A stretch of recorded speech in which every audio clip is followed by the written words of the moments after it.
Metal Gear Survive is a weird game. In its efforts to merge stealth action, base building, survival sim, and horror by stitching together pieces from past Metal Gear games, it's effectively scrubbed those elements of humor and personality. But there is fun to be had in its mishmash of ideas and the repetitive yet comforting loop of resource gathering and base building, if you're willing to power through many hours of initial tedium.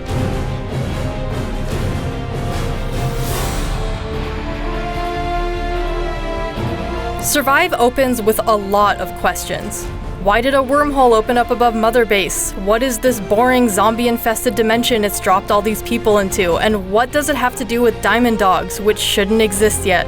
Protective Metal Gear fans, you can rest assured that in the course of Survive's 25 to 30-hour single-player campaign, this odd continuity is eventually addressed. The problem is the answers aren't very interesting. Flat, forgettable characters dole out a bland story that seems to exist merely to justify the creative liberties Survive has taken with the series' theme and genre. Its small handful of cool moments fail to redeem it, but there was enough going on outside of its long stretches of robotic exposition that it wasn't a total bore.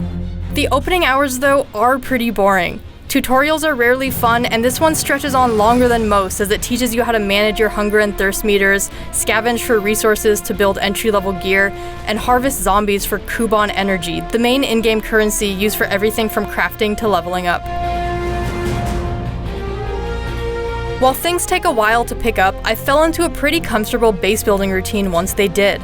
After returning from a mission, I'd repair my gear at my workbench, restock on ammo, cook whatever food I'd been able to scavenge for, boil some clean water for drinking, and check my farm and water purifiers for output. Being able to manually rearrange each station to my liking and actually see my small group of NPC survivors working on their assigned tasks brought a human element to Survive's otherwise technical, menu-heavy micromanagement.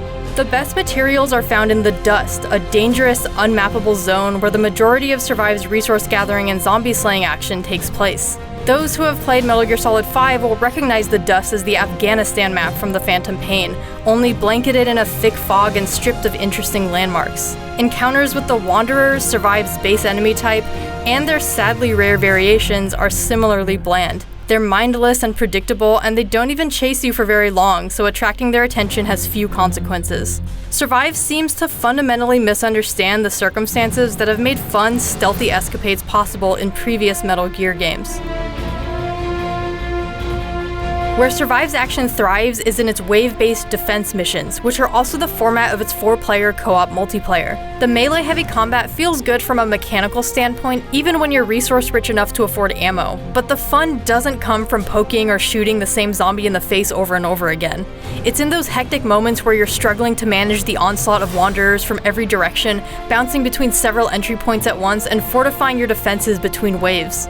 Individual wanderers may not pose any kind of interesting challenge, but fending them off as a horde can get the blood flowing. One particularly fun late-game mission had me defending a point solo for 15 minutes straight, and it made the 2 hours of grinding for supplies and preparation feel worth it. Survive is heavy on the grind, but once you have something compelling to grind for, it isn't entirely a chore. Stocking up on resources out in the Dust or playing salvage missions in multiplayer for rare materials and gear can be fun when you're working toward a goal. And as your base grows more complicated to manage and story missions get more difficult, you'll find yourself managing several personal goals at once.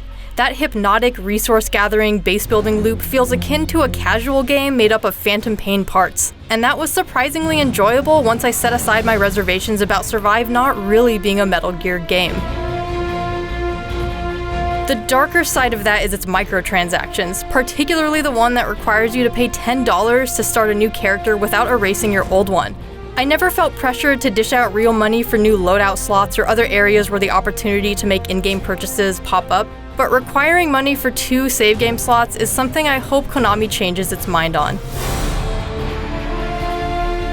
So much of Metal Gear Survive is repeating the same thing over and over again in single and multiplayer, defending the same points from the same zombies, exploring the same zones for the same materials, mining the same resources for the same small amounts of gear.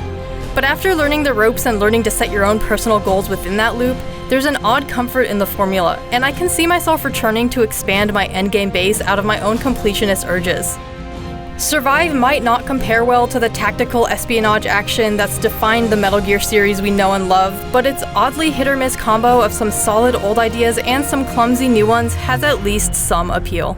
For more Metal Gear Survive, check out our graphics comparison and the first 19 minutes of gameplay, and for everything else, stick with IGN.